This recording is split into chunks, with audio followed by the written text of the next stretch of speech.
What is going on, guys, and welcome back to another Rosh Reviews, where we are doing yet another top 10 list, and this one is going to be the top 10 Aussie concept cars. So we've covered the top 10 Aussie cars, we've covered the top 10 Aussie Utes. Today we're going to check out some insane concept cars that, man, I wish these things had been brought to life in production, because these are some gems. Now, I'm going to plug my merch. I am wearing the F6 Dreaming t-shirt here again, guys. Please, if you want to help my channel, I really could use all of your support. The link is in the description. I've got a ton of different shirt designs, hoodie designs. We also do have stickers and small merch like that. Down below, big help. Let's get into this list. Now, coming in at number 10, this one is really cool. It's a prototype. This was the EA Falcon GT351, and it ran a 351 Windsor V8. This thing was pushing 227 kilowatts, and it was all done, like, modified, designed with Roush. Now, apparently it was rumored that Ford had made 10 of these and had crushed almost all of them. There was only one left, apparently, and I don't know what the story is. Maybe if you guys know in the comments. But apparently some TAFE students somehow got a hold of this, fixed it up, and managed to hide it and save it from being crushed. That's amazing. But yeah, there's pretty much only one in existence now. Now, coming in at number 9, this is a bit of a weird one. This is a Toyota, but it is Toyota Australia. It was all made here, designed here. And this is the XRunner concept. I just seen this thing, 2003 it was shown. And look at the color, this bright green. You got mountain bikes in the back. It's a Ute.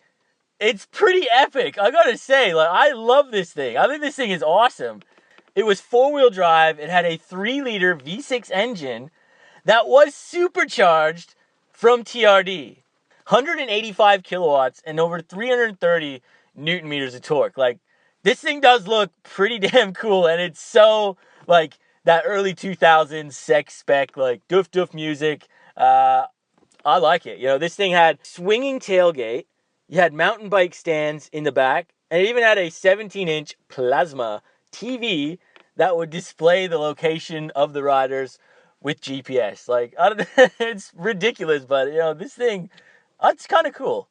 Now, number 8, this is the Ford R5 concept. And shown in 2001, this was kind of Ford's attempt to have the go anywhere, 5 adults, tons of room, all-wheel drive. This thing was all-wheel drive, dedicated all-wheel drive, 40% at the front, 60% at the rear. It had a V8 5-liter, 220 kilowatts with a 5-speed manual. This thing would have been pretty epic, and it really does remind me of the XUV. And, that was a very limited car. That's maybe why they didn't produce this. But actually, the XUV HSV came out after this was shown. So maybe HSV kind of copied Ford a little bit there. I don't know. But you could definitely see these things lined up, and it would be pretty interesting. Now, number 7 is a bit of a cool one. This is the 1987 Ford Falcon XF Turbo SVO.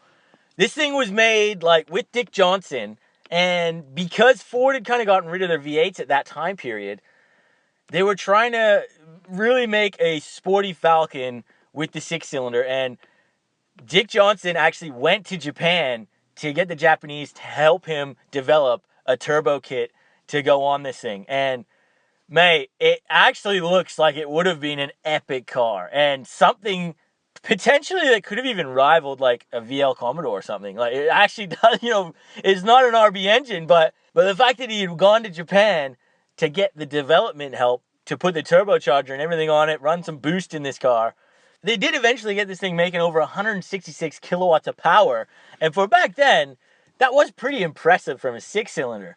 Now, unfortunately, it never came to fruition. They were planning on making 500 of these, and right at the last second, Ford backed out with warranty fears. I guess because of the boost, I guess they figured it might not be, I don't know. But that would have been a really, really cool car to have seen made it to production. Coming in at number 6, we have got the XH Ford Terra Ute. And just have a look at this thing. It absolutely looks so wicked. This Ute, I swear if they were selling these Utes right now, people would buy them just because they absolutely look epic. This was based just off a standard XH Ute, had the 4-liter 6-cylinder engine, and basically they went to town on this thing and gave it a 40 mil raise all around, put 15-inch wheels on it with some mud tires, and man, it absolutely looks capable. It wasn't 4-wheel drive, unfortunately. It was still rear-wheel drive, but you know, you kind of get the RTV vibe in this, but this is better. Like, I want this one. Like, I wanted that one. The Terra looks absolutely insane. Like, just all the chrome pieces, the color, the wheels, like how it's jacked up. It definitely just looks great. It made 143 kilowatts, and it was available in the 4-speed auto. This is a 10 out of 10 for me. Yeah, love this Ute. Now for number 5, we are going back to the 60s. This is the 1969 Holden Hurricane. And have a look at this thing. This thing looks like it's bloody some futuristic Jetsons mobile. And the whole freaking car lifts off. There's no doors on this thing. It's ridiculous. Like, the back wheels are kind of half covered as well. Apparently, I find it kind of hard to believe, but prove me if I'm wrong. Apparently, from what I've read, this was actually the very first Australian-designed V8 that was featured in this car, and it was a 4.2-liter, making about 193 kilowatts.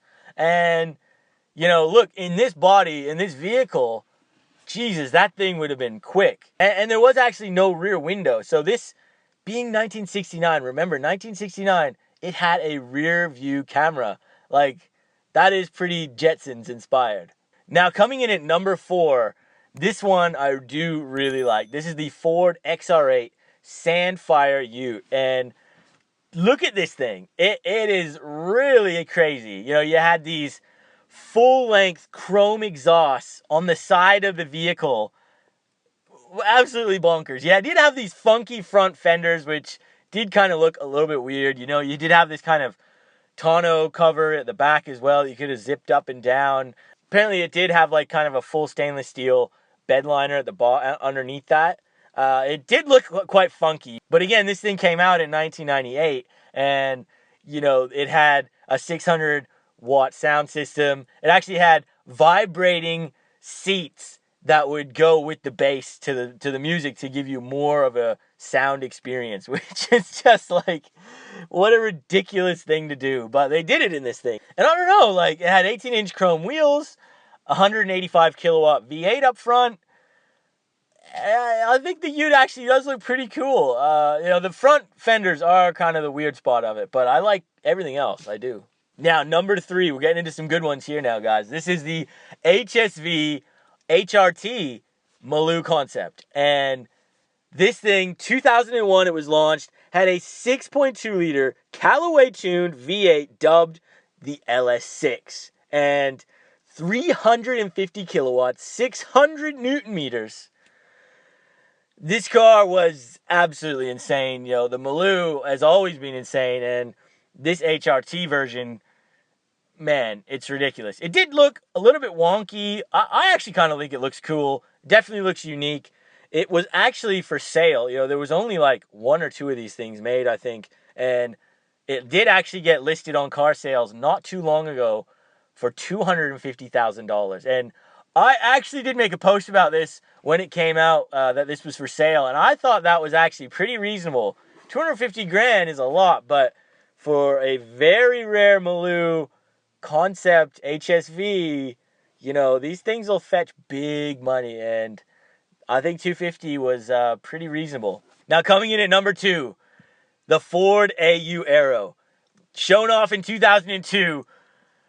It's got a face only a mother could love, but man, this thing packed a punch. A big punch. The price was pretty expensive. It was meant to be about 165 grand. Again, it didn't make to production, but boy, the engine, the speed, this thing was serious. Had a 6.4-liter V8, 370 kilowatts with a T56 6-speed manual. Does it get any better than that? Yes, it does.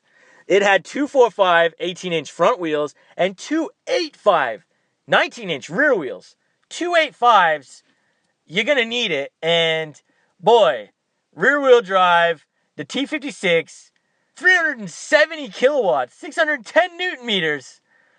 Boy, this AU, mate, that's an AU. Now that's an AU. I'm not sold on the green. I thought the green was pretty gross. I don't know why they went with green. Even the headlights do look a little bit funky, and the whole shape of it. You know, even the TEs, the Series 3s, definitely, I think, look better than this.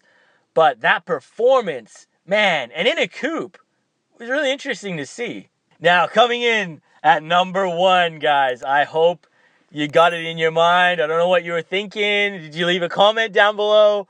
This is crazy. It almost didn't make my list, and then I checked again, and I found it, and I said, yeah, this has got to be number 1.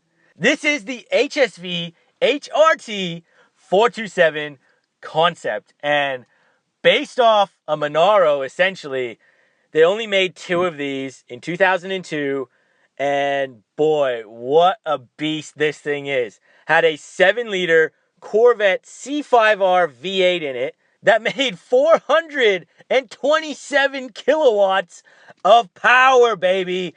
This thing could do 0 to 100 in under 4 seconds. And look at this thing.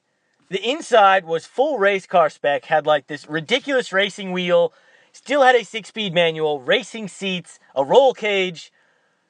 Far out, like absolutely insane.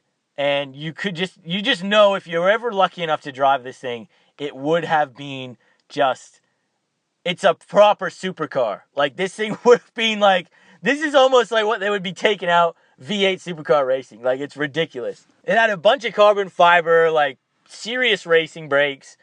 Now, apparently, there was a bloke in Queensland back in 2008 who did purchase one of these HRT 427s, which there was only 2 ever made, and he got one. You want to know what the price he paid? $920,000. $920,000. I got to tell you, though, this car, you just look at the stats, you look at this thing on paper, and seriously, if you were ever lucky enough to drive this car, I guarantee you would walk out saying, yep, that was worth it. That's worth like $1 million. And this was back in 2008. 2008, he paid almost $1 million.